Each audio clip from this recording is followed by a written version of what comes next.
أعوذ بالله السميع العليم من الشيطان الرجيم. بسم الله الرحمن الرحيم. الحمد لله الذي هدانا لهذا وما كنا لنهتدي لولا أن هدانا الله لقد جاءت رسل ربنا بالحق.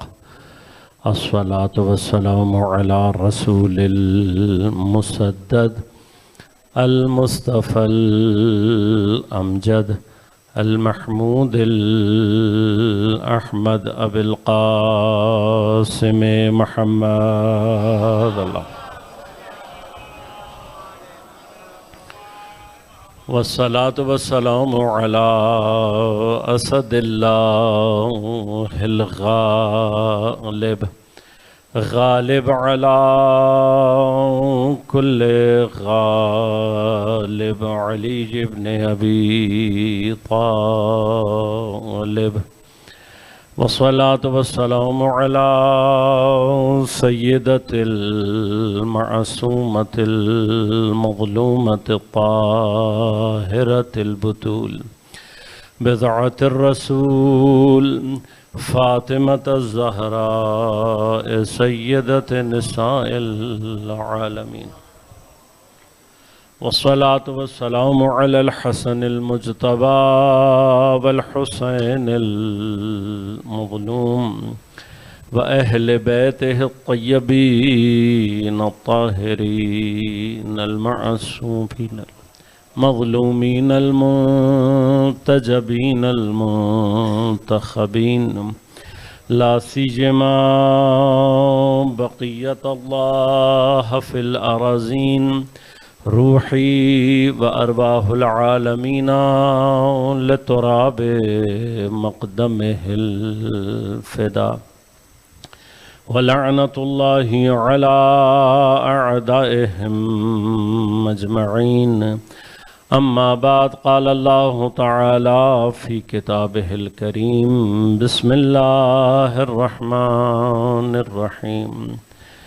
وجعلنا من بين أيديهم سدا ومن خلفهم سدا فأغشيناهم فهم لا يبصرون. صلوات.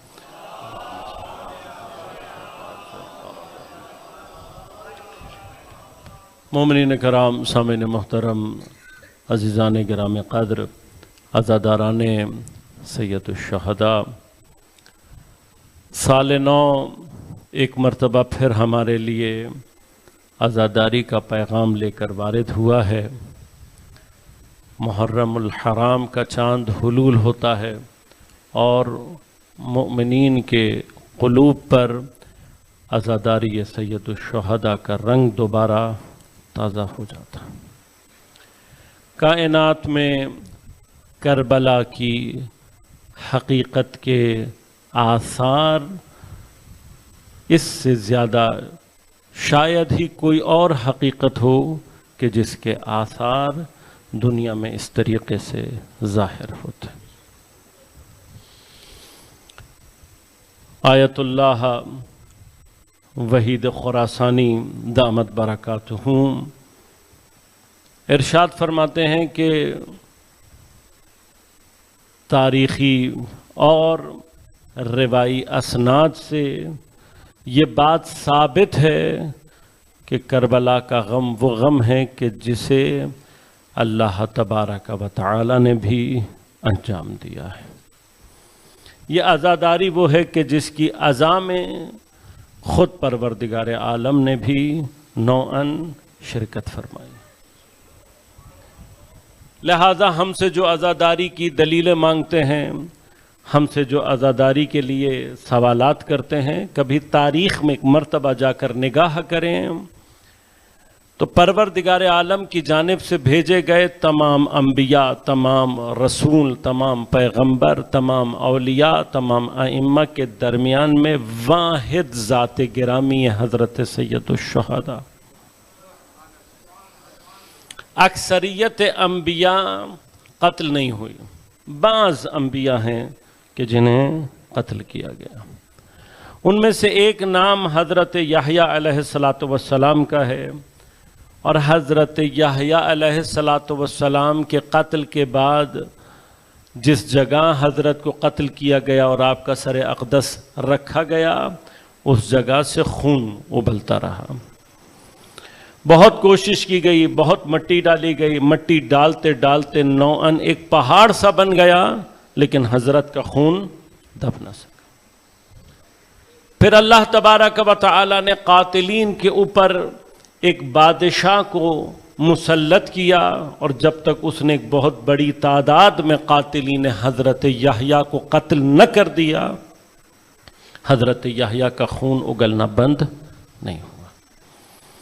میں تاریخ سے ایک سوال یہاں پر یہ بھی کرنا چاہتا ہوں کہ حضرت یحییٰ کو قتل کرنے والے کتنے افراد ہوں گے؟ کتنے لوگوں نے مل کر حضرت یحییٰ کو قتل کیا ہوگا؟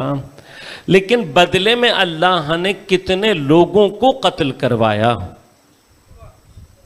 اگر قاتلین حضرت یحییٰ ان میں صرف ان افراد کو شمار کیا جائے کہ جنہوں نے مستقیماً حضرت یحییٰ کو قتل کیا تھا، تو زیادہ سے زیادہ 4 یا 5 افراد ہوں گے۔ لیکن حضرت یحییٰ کے خون کے بدلے میں اللہ تبارک و تعالی نے ہزاروں کی تعداد میں افراد کو قتل۔ جب تک یہ افراد قتل نہ ہوئے، حضرت یحییٰ کا خون اگلنا بند نہیں ہوا۔ سوال یہ ہے کہ یہ ہزاروں افراد کا تعلق کیا ہے؟ تو جواب واحد یہ ہے، اللہ کا نمائندہ زمین پر مظلوماً قتل ہو رہا تھا، جنہوں نے خاموشی اختیار کی ان کی خاموشی بھی قتل کے مترادف ہے۔ واحد جواب یہ ہے۔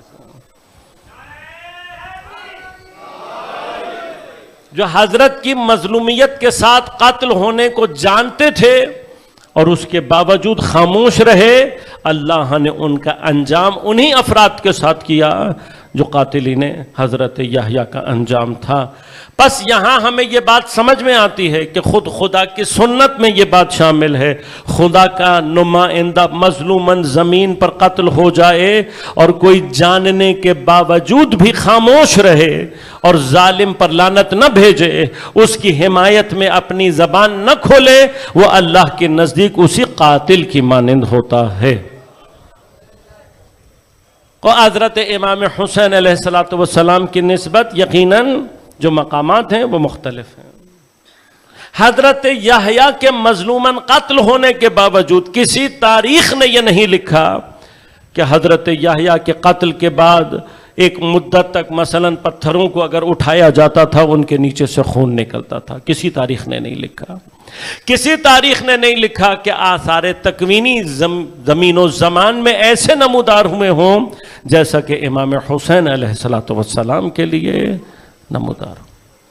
لہذا خود اہل سنت کی بزرگ علماء کی کتابوں نے ان واقعات کو نقل کیا ہے، اور بعض نے یہاں تک ارشاد فرمایا ہے کہ امام حسین کے قتل کے بعد سے مغرب میں وہ سرخی پیدا ہوئی جو کہ اس سے پہلے کبھی آسمان پر نمودار نہیں ہوئی تھی۔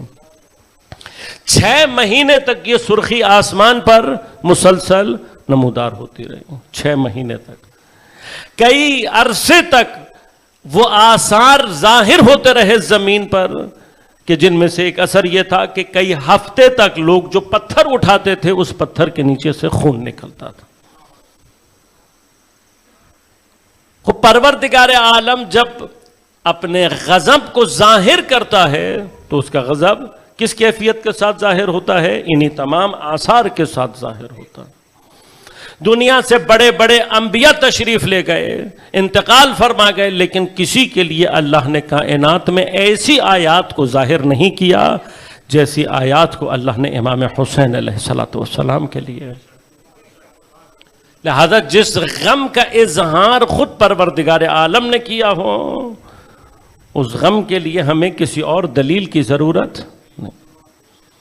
بلکہ عزاداری خود اعلان ہے اس بات کا کہ پروردگار عالم ہم اس مظلوم قتل کے اوپر خاموش نہیں ہیں، تاکہ قیامت کے دن اللہ ہمیں قاتلین امام حسین کے ساتھ محشور نہ کرے۔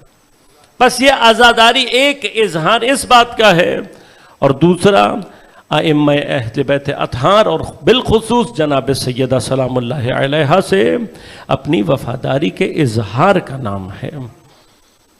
ہم نے مختلف ادلہ دیے ہیں، یقیناً موضوع بحث یہ نہیں ہے، لیکن جیسے آثار تکوینی امام حسین علیہ السلام کے زمانے میں مختلف طریقوں سے برپا ہوئے، اس زمانے میں جب آپ کو شہید کیا گیا، لیکن ان میں سے ایک اثر ایسا ہے کہ جو آج 1400 سال تک مسلسل جاری ہے۔ ان میں سے ایک اثر یہ ہے کہ کربلا کی خاک پر جہاں جہاں امام حسین علیہ السلام کا مطہر خون گرا ہے، اور آج اس کا ایک ذرہ بھی کسی خاک میں موجود ہے، عصر عاشور اس ذرے سے دوبارہ خون اگلنا شروع ہو جاتا ہے۔ یہ ایک ایسی کرامت اور یہ ایک ایسا اثر ہے کہ جس کو جو جہاں چاہے تحقیق کر سکتا ہے۔ بہت سارے افراد کے پاس تربت امام حسین علیہ السلام اور خاک شفا کی وہ تسبیحات موجود ہیں کہ جن میں عصر عاشور کو خون نکلنا شروع ہو جاتا ہے۔ 1400 سال کے بعد بھی ان ذرات سے اس خون کا جاری ہونا یہ بتا رہا ہے کہ ابھی تک کائنات میں حضرت امام حسین کے غم کے آثار باقی ہیں۔ اور دوسرا اثر جو امام حسین علیہ السلام کے اس مظلوم قتل کا ہے، وہ ان کے محبین کے قلب کے اوپر ہے۔ 1400 سال گزرنے کے باوجود اس غم کی کیفیت آج بھی کم نہیں ہوئی ہے، اسی طرح سے تر و تازہ موجود ہے۔ اور یہ ساری کی ساری عزا، یہ عزاداری کی کیفیت، یہ بہتے ہوئے اشک، یہ ماتمداری، اس کا سب سے بڑا ثبوت ہے کہ محبین امام حسین علیہ السلام کے قلب سے حضرت کی اور ان کے اصحاب کی شہادت کا اثر اور غم کم نہیں ہوا۔ یہ واحد غم ہے کہ جس کا اثر 1400 سال کے بعد بھی اسی طرح سے تر و تازہ ہے کہ گویا یہ واقعہ ابھی پیش آیا۔ لہذا سید الشہداء سے عزاداری ایک نوعاً عہد و پیمان اور اپنی وفاداری کا اظہار ہے کہ جو ہم اس اظہار کے لیے فرش عزا پر جمع ہوئے ہیں۔ لیکن عزیزان من، اس عزاداری کا حقیقی وارث امام حسین علیہ السلام کا وہ بیٹا جو 1200 سال سے پردہ غیبت میں منتظر ہے۔ اصل میں یہ عزاداری، اس کی جو حقیقت ہے، اس کا ایک رخ یہ بھی ہے کہ ہم اپنے زمانے کے امام کو ان کے مظلوم جد کی مظلومیت کا پرسہ دینے کے لیے جمع ہوتا ہے، جو ظاہر زیارت ناہیہ کے الفاظ میں اس بات کو دہراتا ہے کہ ابھی بھی کربلا کی یاد مجھے خون کے آنسو رونے پر مجبور کرتی۔ علماء نے روایت کو نقل کیا ہے، روایات بھی ہیں ہمارے پاس، مختلف علماء نے بھی نقل کیا ہے کہ امام زمان عجل اللہ تعالیٰ فرجہ شریف کی آنکھوں سے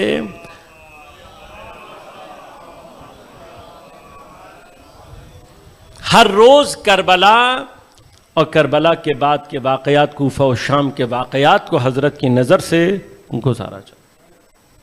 حضرت کا یہ غم ہر روز تازہ ہوتا ہے، لیکن جس طرح سے کہ روایات نے ہمیں مسلسل بتایا ہے کہ ماہ محرم کا اثر تمام ائمہ پر اس طریقے سے ہوتا تھا کہ مدینہ کے لوگ یہ کہتے تھے کہ ہم محرم کے چاند کے لیے آسمان کی طرف نہیں دیکھتے تھے، اہل بیت کے گھروں سے گریے کی آواز ہمیں بتا دیتی تھی کہ محرم شروع ہو۔ ہماری کوئی حیثیت نہیں ہے، ہمارا کوئی مقام نہیں ہے، لیکن اگر اہل بیت اطہار کی سنت میں ہم کم از کم اس مقام پر ہیں کہ آج بھی شیعوں کی کیفیت اگر دوسروں کو یہ بتا دے کہ محرم کا مہینہ شروع ہو گیا، تو گویا کم از کم اس سنت میں ہم نے اپنے ائمہ کی پیروی کو انجام دیا۔ لہذا یہ لباس سیاہ پہننا، یہ چہروں پر عزاداری کی کیفیت کو طاری کرنا، یہ عزاخانے سجانا، یہ گریہ و فریاد کرنا، یہ ماتمداری کرنا، یہ سب کا سب نوعاً پیروی ہے ائمہ اہل بیت اطہار کی۔ اگر ہم اپنے وجود سے، اگر ہم اپنے ان تمام کاموں کے ذریعے سے خود لوگوں کو یہ بتا دیں کہ انہیں چاند دیکھنے کی ضرورت نہیں ہے، ہمارے حالات بتائیں گے کہ عزاداری کا مہینہ آ گیا، تو یہ نوعاً ہمارا ائمہ کے ساتھ ایک اشتراک اور ان کی ایک پیروی کا بہترین نمونہ ہے۔ عزیزان گرامی قدر، امام حسین علیہ السلام کی جو باقی تمام معصومین علیہ السلام پر ایک خاص فضیلت کو اللہ نے ظاہر کیا، وہ حضرت کی یہی محبت ہے کہ جس کے لیے پیغمبر اکرم صلی اللہ علیہ وآلہ وسلم نے ارشاد فرمایا، اِنَّا لِقَتْلِ الْحُسَيْنِ حَرَارَةً فِي قُلُوبِ الْمُؤْمِنِينَ لَن تَبْغَضُوا أَبَدًا، کہ امام حسین علیہ السلام کے اس قتل میں مومنین کے دلوں میں ایک ایسی حرارت ہے کہ جو کبھی بھی ٹھنڈی ہونے والی نہیں۔ لیکن ایک سوال بس یہ ہے عزیزان من کہ یہ حرارت، یہ اشکوں کا سمندر، یہ عزا اور بکا کی کیفیت، یہ محبت حسین جو اللہ نے ہمیں عطا کر دی ہے، اور یہ محبت اپنے اندر ایک قیمتی سرمایہ ہے کہ جو خدا نے ہمیں اور آپ کو عطا کی ہے، اس سرمایے کو اپنے زمانے کے امام، اپنے زمانے کے حسین کے لیے استعمال کیسے کرنا ہے۔ اس لیے کہ ہمارا ایمان یہ ہے کہ جہاں کہیں پر بھی مجالس برپا ہوتی ہیں زمانے کا امام شرکت کرتا ہے، اس لیے کہ اصل پرسہ یہ امام کی خدمت میں ہی ہے۔ ہم اور آپ سب جمع ہی اسی لیے ہوتے ہیں کہ زمانے کے امام کو اس کے مظلوم جد کا پرسہ دے سکیں۔ لہذا کوشش یہ کی ہے کہ اس سال حضرت کی غیبت کے اور کربلا کے حوالے سے کچھ مطالب آپ کی خدمت میں تقدیم کر سکوں۔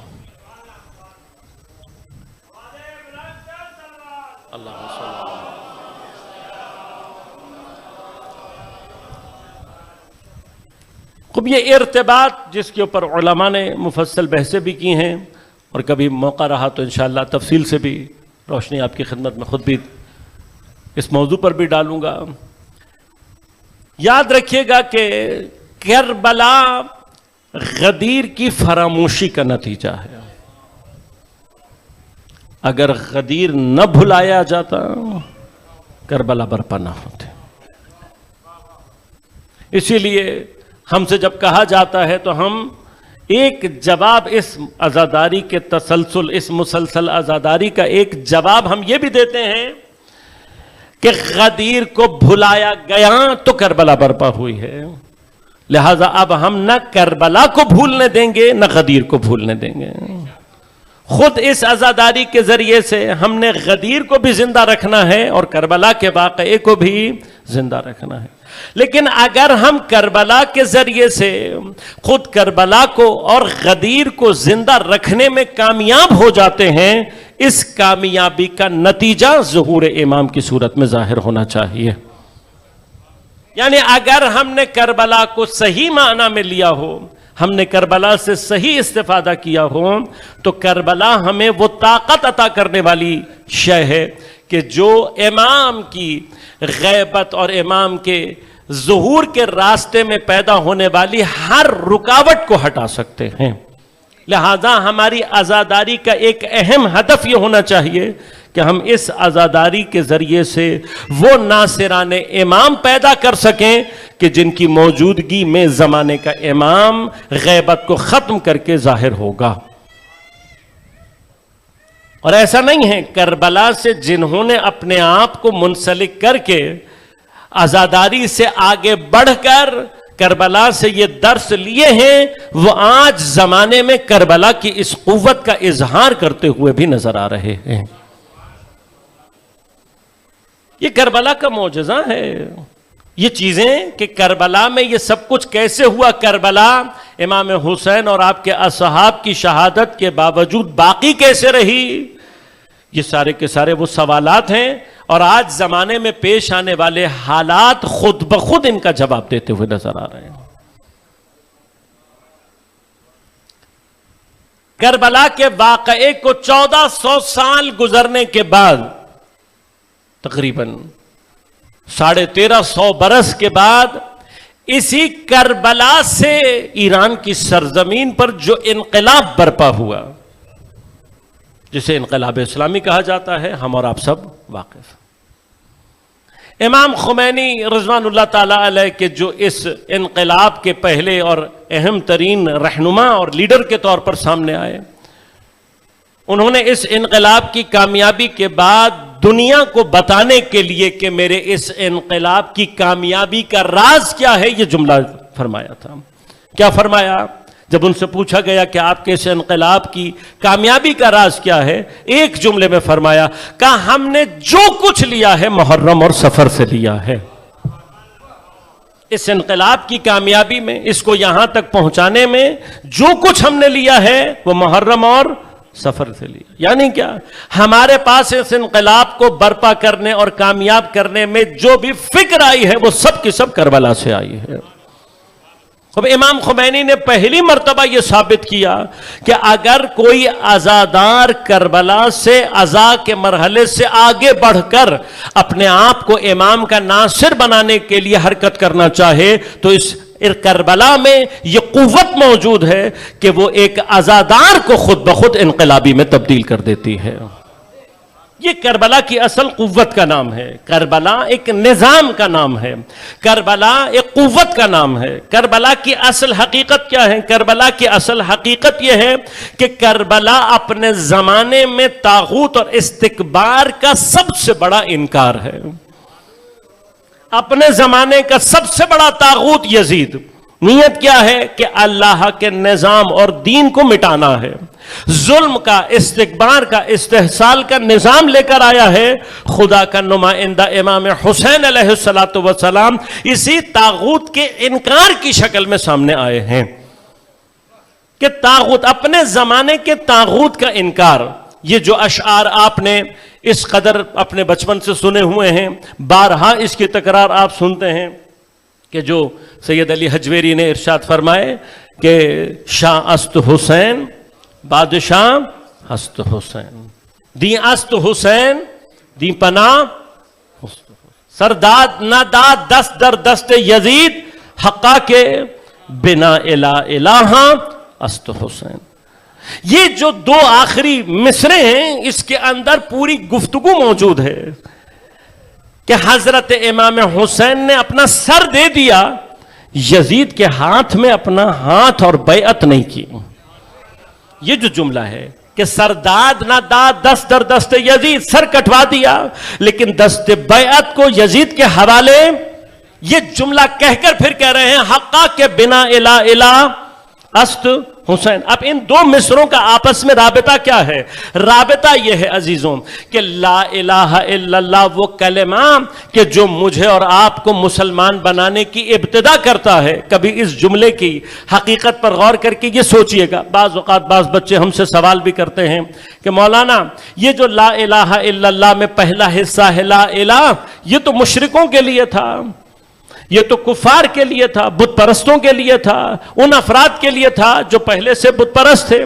جب وہ لا الہ کہتے تھے تو لا الہ کا معنی کیا تھا؟ کہ وہ جتنے بھی بت جنہیں پوجا جا رہا ہے، جن کی پرستش کی جا رہی ہے، ان میں سے کوئی بھی خدا نہیں ہے۔ اور پھر کہا الا اللہ، سوائے خدا کے۔ پس ان لوگوں کے لیے جو پہلے سے مشرک ہیں، لا الہ الا اللہ سمجھ میں آتا ہے، لیکن ہم تو مسلمان گھرانے میں پیدا ہوئے ہیں، ہم نے تو کبھی کسی بت کے آگے سر نہیں جھکایا، تو ہمیں لا الہ الا اللہ کہنے کی ضرورت کیا ہے؟ اب اس لا الہ کی تفسیر خدا نے اس انداز سے فرمائی ہے کہ لا الہ ہمیں صرف پتھر کے بنے ہوئے بت نہیں ہوتے، لا الہ کا معنی صرف یہ ظاہری بنے ہوئے بت نہیں ہیں، بلکہ فرمایا وَمَن يَكْفِرْ بِالطَّاغُوتِ وَيُؤْمِن بِاللَّهِ، جو کوئی بھی طاغوت کا انکار کرے گا، جو کوئی طاغوت کے سامنے سر اٹھائے گا، وَيُؤْمِن بِاللَّهِ، اور ایمان لے کر آئے گا۔ اللہ نے طاغوت کے انکار کو مقدم رکھا ہے اپنے اوپر ایمان سے۔ یعنی کیا؟ کوئی طاغوت کا انکار کیے بغیر جتنا خدا پر ایمان کا اظہار کرے، خدا اس کے ایمان کو قبول نہیں کرتا۔ کیوں؟ اس لیے کہ کوئی اگر طاغوت کے سامنے سر اٹھانے والا نہیں ہے وہ اسی طرح کا بت پرست ہے جیسا بتوں کے سامنے سر جھکانے والا مشرک ہے۔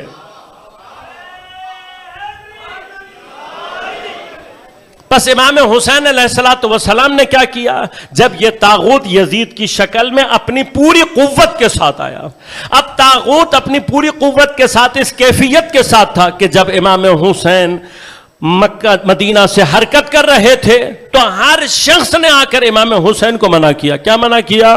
کہ یزید بہت ظالم ہے، کہ یزید بہت طاقتور ہے، تمام چیزیں اپنے کنٹرول میں لے چکا ہے، آپ اس کا مقابلہ کرنے جائیں گے تو سوائے قتل ہونے کے آپ کو کچھ حاصل نہیں ہوگا۔ یعنی اب میں اگر الفاظ بدل دوں تو امام حسین علیہ السلام کو ساری دنیا کیا کہہ رہی تھی کہ یزید آج کی دور کا سپر پاور ہے، یزید انڈیفیٹیبل ہے، یزید کو شکست نہیں دی جا سکتی، اس کے پاس بڑی طاقت ہے، وہ آپ کو نابود کر دے گا، یہی ساری باتیں تھیں۔ لیکن امام حسین علیہ السلام نے اس لا الہ کے مطلب کو سمجھانے کے لیے کیا ارشاد فرمایا؟ فرمایا نہیں، میں جاؤں گا اگر میرے خون سے دین خدا کی بقا ہے تو میں چاہتا ہوں کہ تلواریں میرے اوپر آ جائیں، اگر میرے خون سے دین خدا بچتا ہے تو امام حسین بتلانا کیا چاہتے تھے کہ تم اللہ پر ایمان کے منزل میں اس وقت تک داخل ہو ہی نہیں سکتے جب تک اپنے زمانے کے طاغوت اور استکبار کے سامنے سر اٹھانا نہیں سیکھو گے۔ اب امام حسین علیہ السلام کا کمال یہ ہے کہ جب طاغوت اپنی پوری قوت کے ساتھ آیا ہے تو امام نے کربلا کو ڈیزائن ایسے کیا ہے کہ کربلا ایک زمانے کا واقعہ نہ بنے بلکہ کربلا مقاومت کا وہ نظام بن جائے کہ اب جب بھی طول تاریخ میں کہیں کوئی استکبار، کہیں کوئی طاغوت سر اٹھائے اور کوئی کربلا کو سمجھنے کی کوشش کرے تو یہ کربلا اسے یہ سمجھائے کہ اپنے زمانے کے طاغوت کے سامنے سر اٹھایا کیسے جاتا ہے۔ جو امام حسین کا کارنامہ ہے وہ کیا ہے کہ امام حسین نے کربلا میں، دیکھیے ازا سے آگے انقلاب کا معنی ہی یہ ہے کہ کربلا پہ ہم پہنچتے ہیں اس محبت اور اس ازا کی کیفیت کے ساتھ۔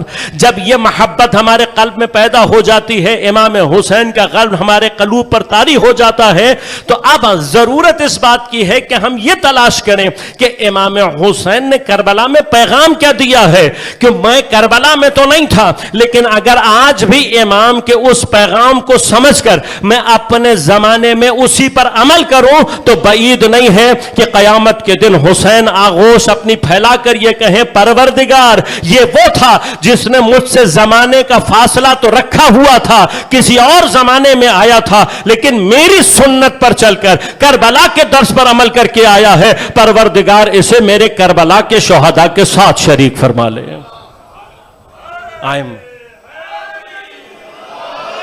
ہماری اور آپ کی جو دعائیں ہیں جو ہم ہر ایک کو دیتے ہیں کہ خدا آپ کو کربلا کے شہداء کے ساتھ محشور کرے، یہ کربلا کے شہداء کے ساتھ محشور ہونے کے لیے خدا آپ کو امام حسین کے جوار میں جگہ عنایت فرمائے، خدا آپ کو امام حسین کے ساتھ کربلا قیامت کے دن محشور کرے۔ یہ قیامت کے دن امام حسین کے ساتھ محشور ہونے کے لیے کرنا کیا ہوگا؟ کرنا یہ ہوگا دنیا میں مجھے اپنے اندر سے کربلا کو ظاہر کرنا ہوگا۔ اگر میں نے کربلا کے پیغام اور کربلا کے اثر کو دنیا میں اپنے اندر سے ظاہر کر دیا، ممکن ہی نہیں ہے کہ پھر قیامت کے دن اللہ مجھے کسی اور کے ساتھ محشور کرے۔ کربلا اپنے قلب کے اندر بسانی ہے، جو کربلا کو اپنے قلب میں بسا لے، جو اپنے وجود سے کربلا کے اثر کو ظاہر کر دے، ممکن ہی نہیں ہے کہ قیامت کے دن وہ امام حسین سے جدا ہو سکے۔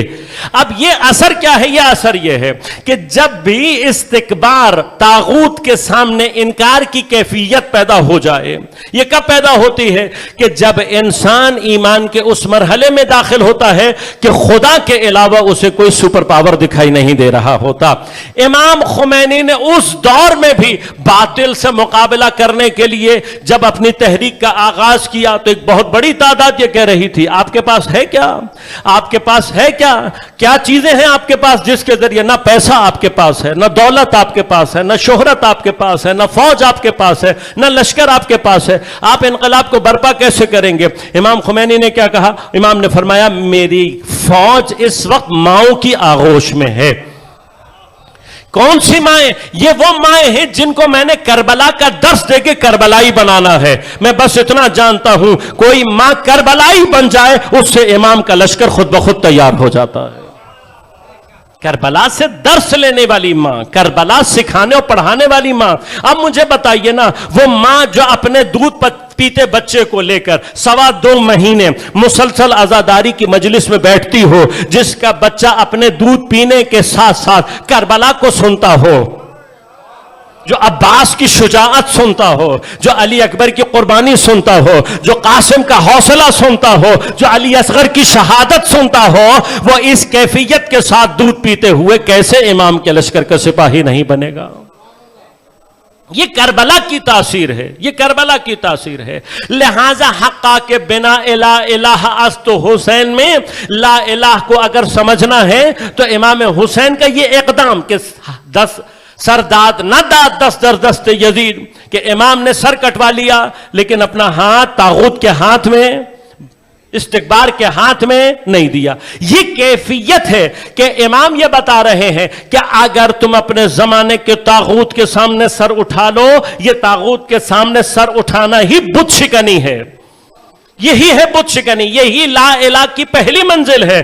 تمہارے سر اٹھانے کے بعد جب یہ طاغوت تمہیں قتل کرنے کے لیے آئے اور تم خدا پر ایمان رکھتے ہوئے شہادت کی تمنا دل میں رکھو، تو یاد رکھنا یہی ایمان کی سب سے بلند ترین منزل ہے کہ جہاں پر کوئی اللہ پر ایمان رکھتے ہوئے خدا کو اپنی زندگی حوالے کر دے. انسان خدا کو اپنی زندگی دیتا ہے، خدا اسے شہید کر کے ہمیشہ کی حیات عطا کر دیتا ہے.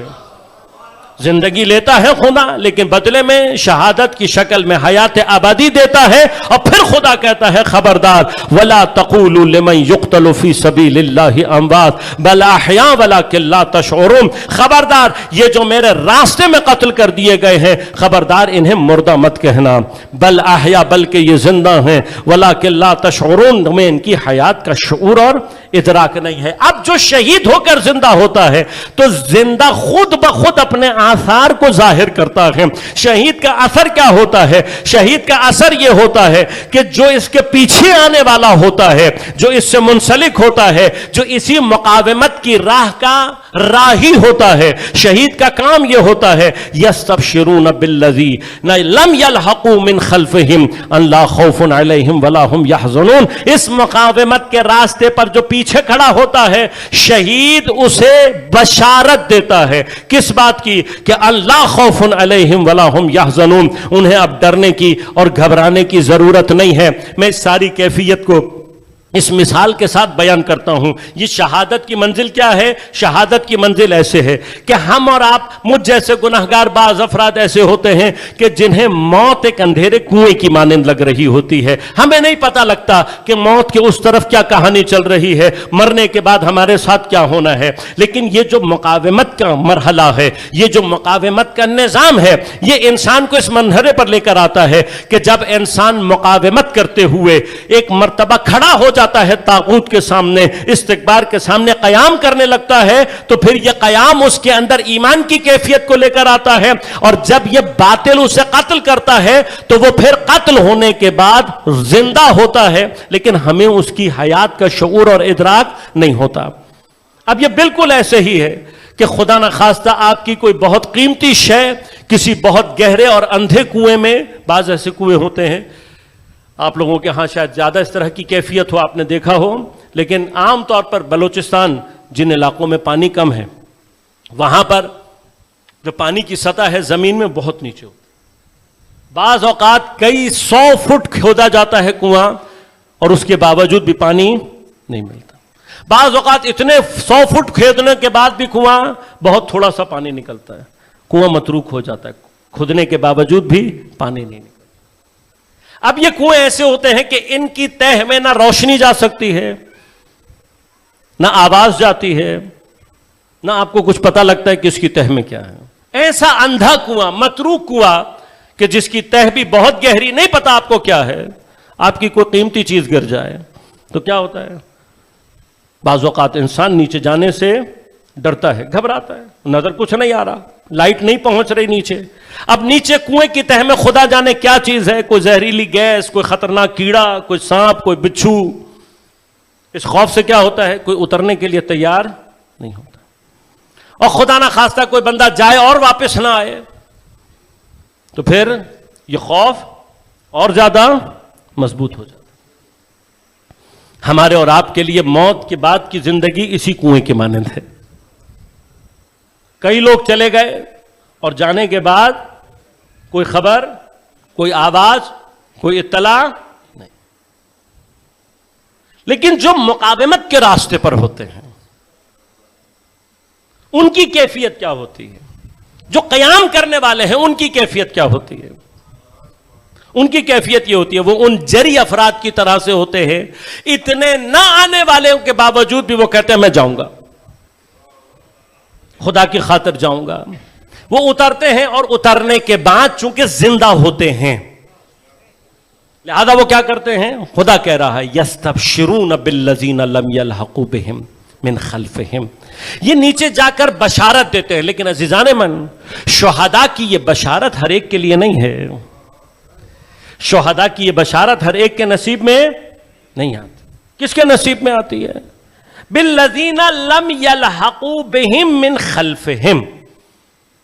یہ بشارت صرف انہیں دیتے ہیں جو ان لوگوں کے لیے ہوتی ہے جو ان سے ابھی ملحق نہیں ہوئے ہوتے، ان سے آ کر ملے نہیں ہوئے ہوتے، لیکن من خلفہم بالکل ان کے پیچھے کھڑے ہوتے ہیں. پیچھے کھڑے ہونے سے کیا مراد ہے؟ پیچھے کھڑے ہونے سے مراد یہ ہے خلفہم، اس کا معنی یہ ہے، میں پچھلے سالوں میں چونکہ اس کا معنی تفصیل سے بیان کر چکا ہوں لہذا بہت تفصیل سے نہیں کروں گا، لیکن بعض نئے سامعین کے لیے اور بعض بچوں کے لیے صرف اشارہ کروں گا. عربی میں خلف کا معنی استعمال ہی وہاں پر ہوتا ہے. البتہ بعض تفصیلات آیت کی جو تشریح کروں گا وہاں پر دوبارہ آپ کی خدمت میں تقدیم کروں گا. خلف کسے کہتے ہیں؟ جہاں پر کوئی آگے والا ہٹے تو پیچھے والا بلا فاصلہ اس کی جگہ پر آ جائے. جیسے ہی اگلا اپنی جگہ چھوڑے اگر پچھلا فوراً بلا فاصلہ اس کی جگہ پر آ جائے اسے کہتے ہیں خلف. بس اب یہ مقاومت کی راہ کیا ہے؟ مقاومت کی راہ یہ ہے کہ جیسے ہی اگلا جان دیتا ہے اپنی، دوسرا فوراً اس کی جگہ کھڑا ہوتا ہے. لیکن اب اس کیفیت میں کیا ہوتا ہے کہ وہ جو شہید اپنی جان دیتا ہے وہ اس شخص کی مانند ہوتا ہے جو کنویں میں چلا گیا اور نیچے جا کر وہ آواز لگا کر کہہ دے کہ ہاں بھائی یہاں سب خیریت ہے، اللہ خوف علیہم ولا ہم یحزنون، کوئی ڈرنے کی اور پریشان ہونے کی ضرورت نہیں ہے. اب آپ تصور کریں کنویں کے گرد بہت سارے لوگ کھڑے ہوں، کوئی بندہ نیچے چلا جائے، ہر کوئی سننے کی کوشش کر رہا ہو، کوئی آواز نہ آ رہی. جسے آواز نہیں آئے گی وہ ڈر جائے گا، وہ کہے گا کہ بھائی نیچے خدا جانے کیا بات ہے، جو جاتا ہے وہ واپس نہیں آتا، کوئی آواز سنائی نہیں دیتی. لیکن اسی کنویں کے گرد کھڑے ہوئے کسی ایک آدمی کو اگر آواز آ جائے، اس کا رابطہ کسی طرح سے اس کے ساتھ ہو جائے، جسے آواز آ جائے وہ کیا ہوگا؟ اس کے اندر سے خوف ختم ہو جائے گا. کیوں؟ اسے پتا ہے کہ نیچے خوف نہیں ہے، اس طرف کوئی پریشانی کی بات نہیں ہے. تو اب اگلا خود بخود اس مقام پر پہنچنے کے لیے پہلے سے زیادہ آمادہ ہو جائے گا. یہ مقاومت اور شہادت کا رابطہ ہی یہ ہے. مقاومت ایک ایسے نظام کا نام ہے کہ جو استکبار کے سامنے ایک کے بعد ایک شخص کو قائم کرتی ہے، قیام دیتی ہے، قائد تیار کرتی ہے. لہذا حزب اللہ کے جو جنرل سیکرٹری سب موجود ہیں شیخ نعیم، ان کا بڑا خوبصورت جملہ ہے. فرماتے ہیں المقاومت رحم. کیا فرماتے ہیں؟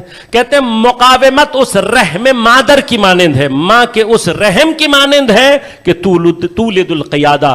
وہ رحم ہے کہ جو قیادت کو پیدا کرتی ہے. یعنی مقاومت اس ماں کی مانند ہے کہ وہ رحم رکھتی ہے کہ جس کا کام ہی قیادت کو پیدا کرنا ہے. لہذا شہید حسن نصر اللہ کا جملہ آج بھی آپ کے ذہنوں میں ہوگا کہ جب انہوں نے ارشاد فرمایا تھا کہ یہ مقاومت کا میدان ہے، تم ایک قائد کو گراؤ گے اس کے بعد فوراً ہی دوسرا قائد آ جائے گا، دوسرے کو گراؤ گے فوراً ہی تیسرا آ جائے گا. یہ تمام کی تمام مقاومت کہ جس کی کیفیت آج آپ نے ایران میں بھی دیکھی کہ ایک بہت بڑی تعداد میں جب سپہ سالاروں کو شہید شہید کیا گیا تو ایک بہت دنیا یہ سوچ رہی تھی کہ اتنے بڑے بڑے افسروں کو شہید کر دیا گیا ہے، اتنے قیمتی سائنسدانوں کو شہید کر دیا گیا ہے، اب یہ کمزور ہو جائیں گے۔ جس وقت وہ ان کی کمزوری کا سوچ رہے تھے، انہوں نے اتنی قوت کے ساتھ حملہ کر کے بتایا کہ ہم کربلا سے درس لینے والے ہیں، ہم وہ ہیں کہ جن کی رگوں میں کربلا کا خون دوڑ رہا ہے۔ لہٰذا امام حسین علیہ السلام بھی کربلا کے دن میں جس آیت کو امام نے سب سے زیادہ تلاوت کیا ہے، رجال صدقوا ما عاہدوا علیہ، ما عہد اللہ علیہ، کہ پیغمبر حضرت امام حسین نے عاشور کے دن سب سے زیادہ اس آیت کو تلاوت کیا ہے کہ میرے ساتھ وہ مردان خدا ہیں جو خدا سے کیے ہوئے وعدے کو پورا کرنے کے لیے تیار ہیں۔ ایک جاتا ہے تو فوراً دوسرا جانے کے لیے تیار ہو جاتا ہے، ایک شہید ہوتا ہے تو دوسری اپنی نوبت کو لے کر کھڑا ہو جاتا ہے۔ یہی وہ درس کربلا ہے کہ جو امام حسین نے سکھایا ہے کہ اگر تمہارے اندر مقاومت کی کیفیت پیدا ہو جائے، باطل اور استکبار کے سامنے قیام کرنے کی کیفیت پیدا ہو جائے، تو جان لو مقاومت تمہیں خود بخود اپنے زمانے کا قائد بنا دے گی۔ مقاومت تمہیں خود بخود وہ قوت عطا کرے گی کہ دشمن تمہیں جتنا مرضی قتل کرے، تم قتل ہو کر نابود نہیں ہوگے بلکہ اور زیادہ مستحکم ہو جاؤ گے۔ یہ جو کربلا سے دور لوگ ہیں انہیں کبھی سمجھ میں نہیں آتا کہ کیسے شہداء کی قوت کا خون بجائے نابود کرنے کے ہمیں اور زیادہ قوت عطا کرتا ہے۔ لیکن ہم دنیا کو آج تک یہی سمجھانے کے لیے کوشش کرتے رہے ہیں کہ دیکھو ہم کربلائی ہیں، اگر ہم نے قتل ہو کر ختم ہو جانا ہوتا تو ہم کربلا میں ختم ہو گئے ہوتے۔ تمہیں کربلا سے لے کر آج تک سمجھ میں نہیں آیا، تم ہمیں جتنا قتل کرو گے ہم ہلاک نہیں ہوتے، شہید ہو کر اور زندہ ہو جاتے ہیں۔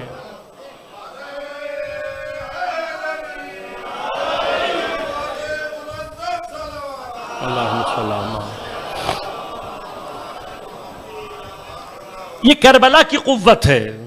ہم نے اب کوشش یہ کرنی ہے کہ اب جب ہم نے کربلا کا یہ معجزہ دوبارہ دنیا میں دیکھ لیا، یہ جو ابھی ایران میں ہوا ہے یہ خود کربلا کے درس کا معجزہ ہے، یہ کربلا کے درس کی کرامت ہے، یہ کربلا کا اثر ہے کہ جو آج 1400 سال کے بعد دوبارہ نمودار ہوا ہے۔ کتنے افراد کو قتل کر دیا، اتنے افراد کو قتل کرنے کے بعد کیا سوچ رہے تھے کہ یہ کمزور ہو جائیں گے، لیکن ایک ہفتے میں، اور پھر دوسرے مقام پر آپ دیکھیے گا وہ تمام افراد کہ جو آج بھی ابھی تک اس غلط فہمی کا شکار تھے کہ امریکہ اور اسرائیل بہت بڑی سپر پاور ہیں، جو امریکہ اور اسرائیل کو انڈیفیٹیبل سمجھ رہے تھے، جو سمجھ رہے تھے کہ کوئی ان کا مقابلہ، اتنے سرداروں کو شہید کر کے بھی جو اتنا خوفناک جواب دے اسے حق ہے کہ زمانے میں اپنے آپ کو کربلائی کہلوائے۔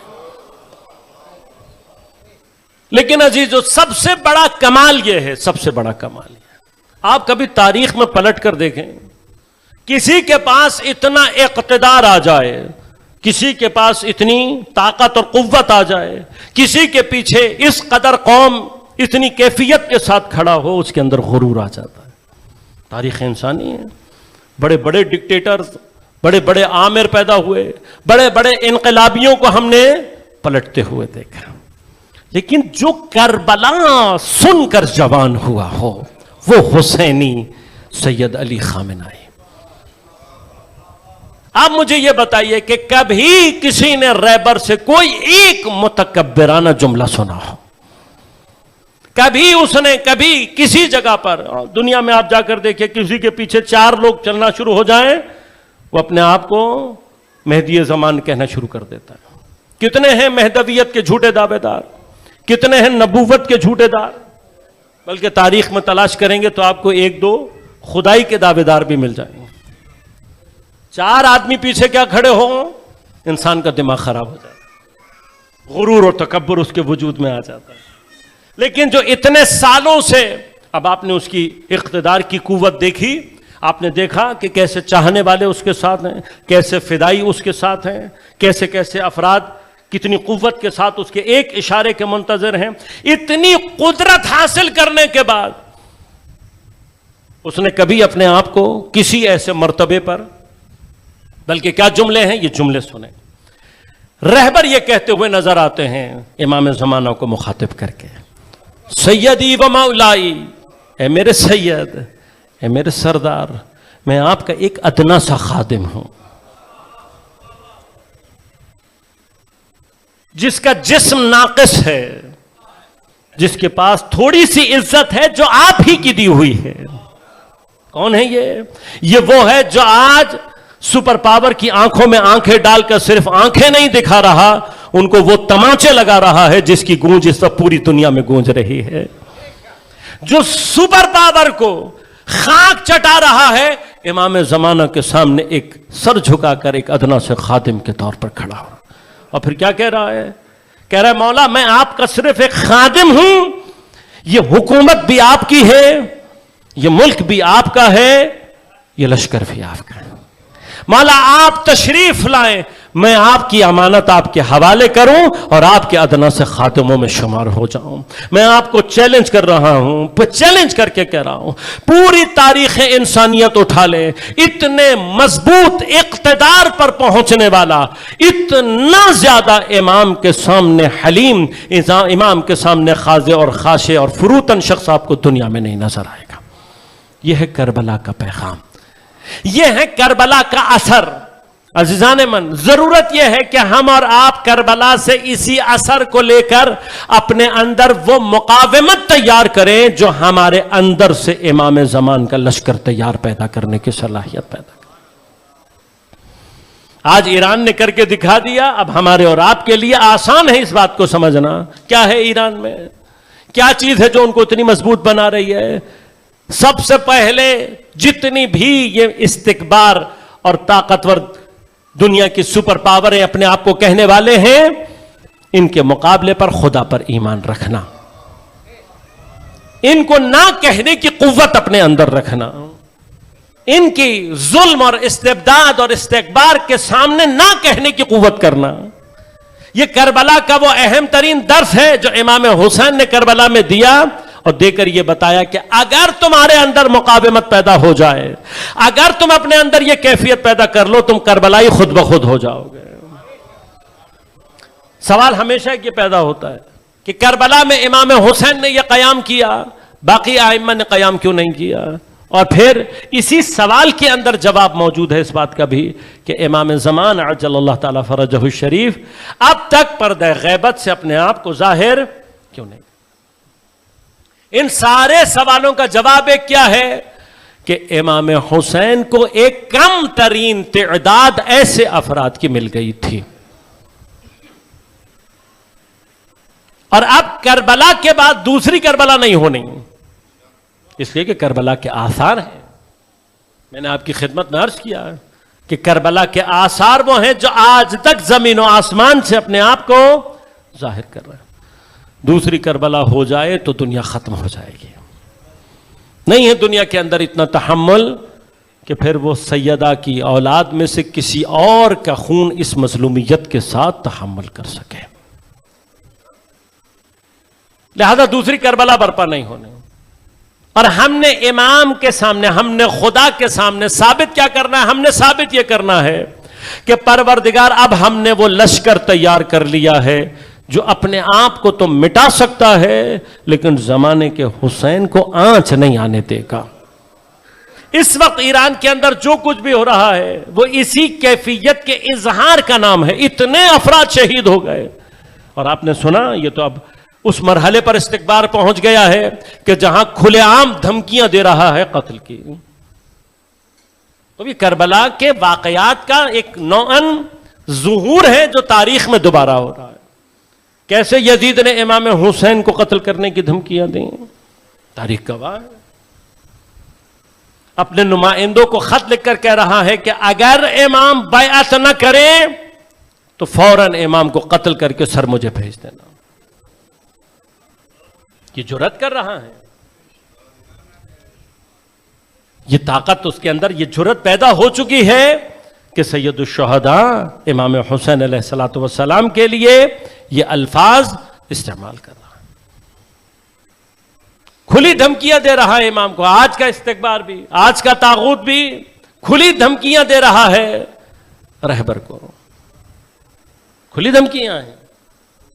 لیکن آج ان تمام سرداروں نے اور اس تمام نظام نے اس تمام سازشوں اور قربانیوں کے باوجود رہبر کی حفاظت کر کے خدا کے سامنے یہ ثابت کیا ہے کہ اب ہم وہ حکومت بنانے میں کامیاب ہو گئے ہیں کہ جو خود تو مر سکتے ہیں، قتل ہو سکتے ہیں، لیکن رہبر کو اور امام کو آنچ آنے نہیں. لہذا عزیزوں، مراحل بڑی تیزی کے ساتھ آگے بڑھ رہے ہیں. دنیا میں اب کربلا کا پیغام جہاں جہاں پہنچ رہا ہے وہاں وہاں سے مقاومت کی آوازیں بلند ہو رہی. یہ اسی انقلاب کا ہی اثر ہے کہ جب اس انقلاب کا پیغام افریقہ کی سرزمین پر پہنچا تو افریقہ وہ سرزمین ہے کہ جس پر ہمیشہ سے آپ کبھی بھی افریقہ کی تاریخ اٹھائیں گے آپ کو افریقہ کے لوگ اسی کیفیت کے ساتھ مظلوم دکھائی دیں گے. ہر زمانے کی سپر پاور نے ان کے اوپر حملے کیے اور ان کو گرفتار کر کے ان سب کو غلام بنایا. صدیوں سے افریقہ کی سرزمین صرف اور صرف غلامی میں چلی آ رہی ہے. لیکن اب جب انقلاب کی فکر حسینیت کا پیغام لے کر افریقہ کی سرزمین پر اتری ہے تو اب مختلف مقامات سے افریقہ سے بھی طاغوت اور استکبار کے سامنے مقاومت کی آوازیں آنا شروع.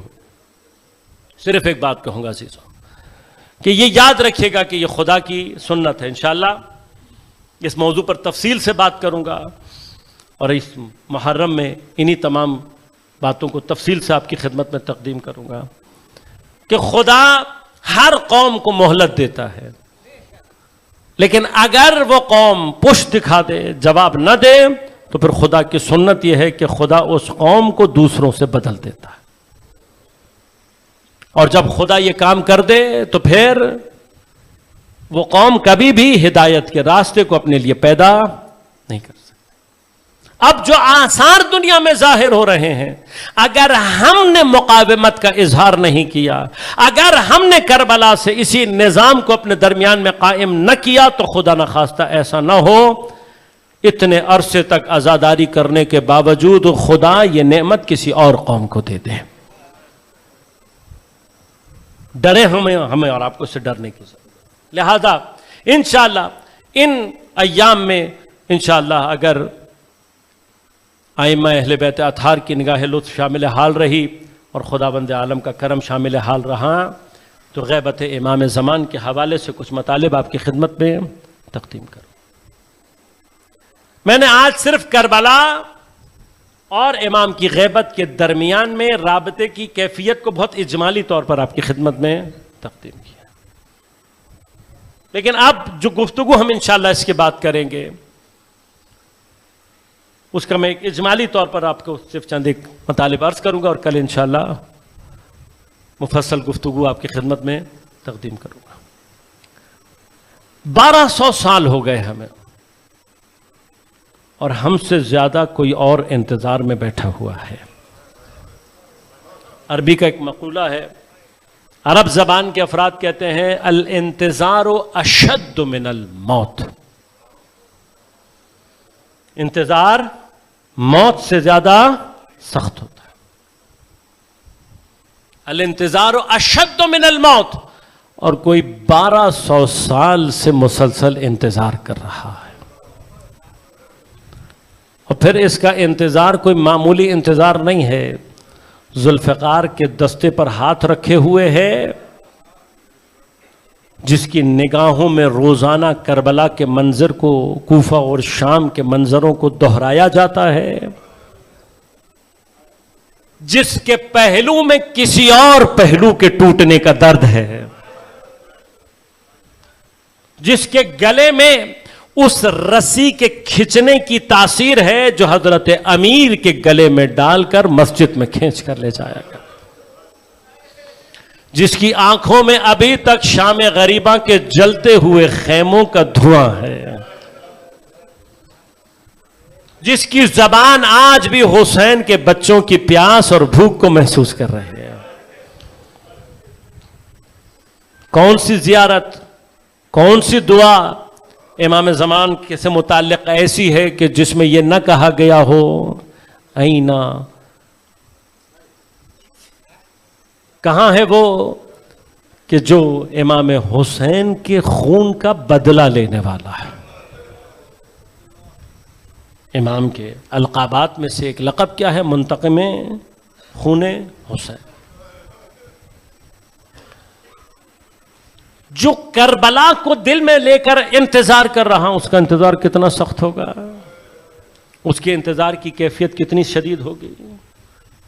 1200 سال سے عزیزان من، اب 1200 سال کے بعد اور دنیا میں پیش آنے والے حالات کے بعد ضرورت اس بات کی ہے کہ اب ہم امام کی غیبت کی نسبت اپنی فکر کو اور اپنے سوچنے کے انداز کو تبدیل کریں.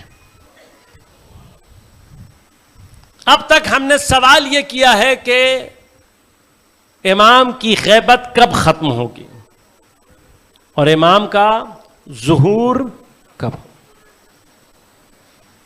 روز جمعہ ہے، جمعے کا دن ہی متوقع ہے ظہور امام زمان سے، اور اس جمعے کے دن میں یہ جو ساعات ابھی گزر رہی ہیں، روایات میں خاص طور پر 2 باتیں جو ذکر ہوئی ہیں. ایک جناب سیدہ سے منسوب ہے کہ جمعے کی آخری ساعت غروب سے 1 گھنٹہ پہلے حسنین کو فرماتی جاؤ چھت کے اوپر جا کر دیکھو کہ سورج کہاں پہنچا ہے. اور جب حسنین بتاتے کہ 1 ساعت رہ گئی ہے تو بی بی فوراً دعا کے لیے اپنے ہاتھوں کو بلند کرتے. یہ جو اب گھنٹہ ہے یہ استجابت دعا جناب سیدہ سے روایت ہے کہ جناب سیدہ فرماتے استجابت دعا کا وقت ہے، دعا کی قبولیت کا وقت ہے. آج ہم عزاداری سید الشہداء کو لے کر فرش امام حسین پر بیٹھے ہیں. اس فرش پر بیٹھ کر پروردگار کو حسین کی ماں کا واسطہ دے کر، حسین کے غم کا واسطہ دے کر ایک دعا جو کریں وہ یہ کہ پروردگار حسین کے قتل کے وارث اور منتقم امام زمان کے ظہور میں تعجیل فرما اور ہمیں امام کے اعوان و انصار میں شمار ہونے کی توفیق عنایت فرما. لیکن عزیزوں، جب یہ سوال کیا جاتا ہے کہ ظہور کب ہوگا، غیبت کب ختم ہوگی، تو یہ سوال عام طور پر کوئی ذمہ داری لے کر نہیں آتا. یہ سوال کیا کہتا ہے کہ ہمیں وہ وقت پتہ لگ جائے، وہ مدت پتہ لگ جائے جب امام کا ظہور ہونا.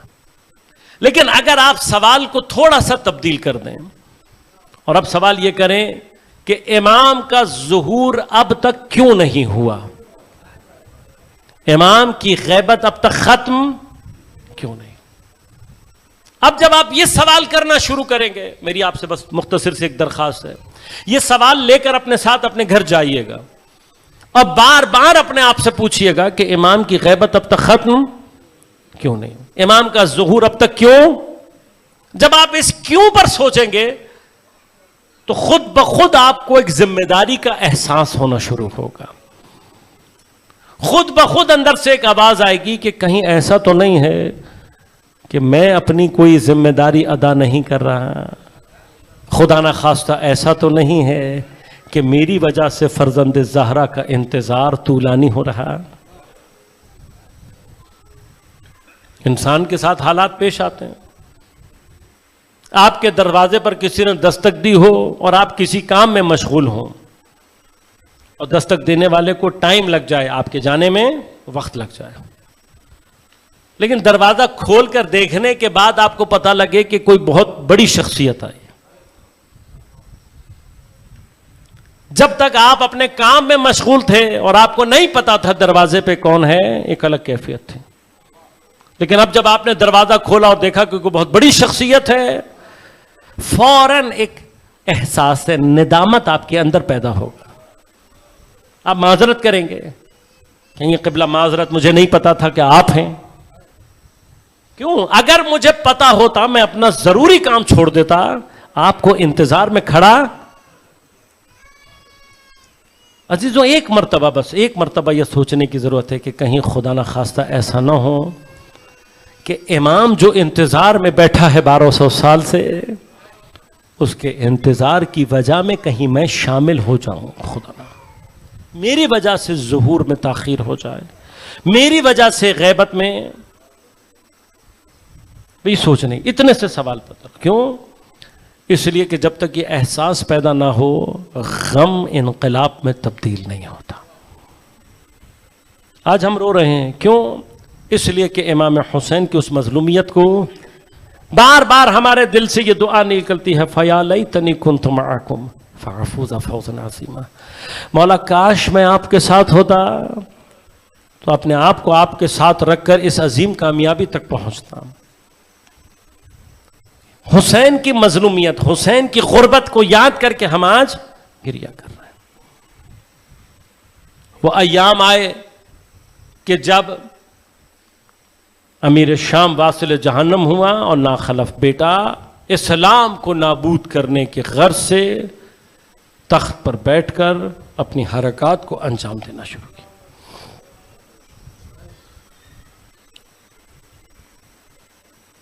ایک نامہ بھیجا، ایک خط بھیجا والی مدینہ کے پاس، اور اس نے فوراً 2 الگ الگ قاصد بھیجے، ایک امام حسین کے لیے اور ایک عبداللہ ابن زبیر. دونوں ہی مسجد میں تھے، دونوں ہی کے قاصد مسجد میں آئے، دونوں سے ملاقات الگ الگ کی ہے، لیکن جاتے ہی دونوں سمجھ گئے کہ قاصدوں کا پیغام ایک ہے. عبداللہ نے آ کر امام حسین کو سلام کر کے تصدیق کی، کہاں یہی پیغام ہے جو تمہیں بھی آیا. عبداللہ کہتا ہے امام حسین سے، اب یہ طاغوت کے سامنے سر جھکانے کی داستان ہے، مولا میرا مشورہ آپ کو یہ ہے کہ چپ چاپ مکے کی طرف نکل جائیں. امام نے فرمایا کہ ہم کوئی کام چپ چھپا کر نہیں کرتے، لیکن گھر آ کر مشورہ کیا اور کربلا کے ارکان نے یہ مشورہ دیا کہ آپ کو جانا چاہیے. لیکن جناب زینب نے آگے بڑھ کر کہا بھائی اکیلے نہیں جانے دوں گے. یہ جناب زینب کی وہ سیاسی بصیرت ہے. ہوا نے رنگ بدلا ہے، علی کی بیٹی سمجھ گئی کہ اب بھائی مدینہ تو نبی میں بھی محفوظ نہیں، بھائی اکیلے نہیں جانے دوں گے. حضرت کے مشورے پر امام نے اپنے ساتھ بنی ہاشم کے سارے ستاروں کو اپنے گرد جمع کر لیا. ابا کے نیچے تلواریں ہیں، چہروں پر نقاب لگے ہوئے ہیں، امام کو اپنے جھرمٹ میں لیے ہوئے دارالامارہ پر پہنچے. امام نے جاتے ہوئے صرف اتنا ارشاد فرمایا میں جا رہا ہوں، بات کروں گا اگر میری آواز بلند ہو جائے. آواز بلند ہو جائے تو انتظار مت کرنا، بے دریغ اندر چلے آنا. اندر پہنچ کر جب امام کی گفتگو شروع ہوئی تو والی مدینہ ولید کے بغل میں وہ لعنتی شخص بھی موجود ہے جسے پیغمبر نے لعنت کی ہے، مروان بن حکم. جب امام سے بات ہوئی تو امام نے کہا کہ میں رات کی تاریکی میں نہیں، سب کے سامنے اپنے فیصلے کا اعلان کر. ولید سے یہ بات کر کے میرا مولا پلٹا تھا. مروان ملعون کہتا ہے ابھی یا گرفتار کر کے بیعت لے لے، اور اگر بیعت کا انکار کر دیں تو سر کاٹ دے، یہ دوبارہ تیرے ہاتھ نہیں آئیں گے. یہ جملہ سننا تھا، علی کے بیٹے کو چلا لا گیا.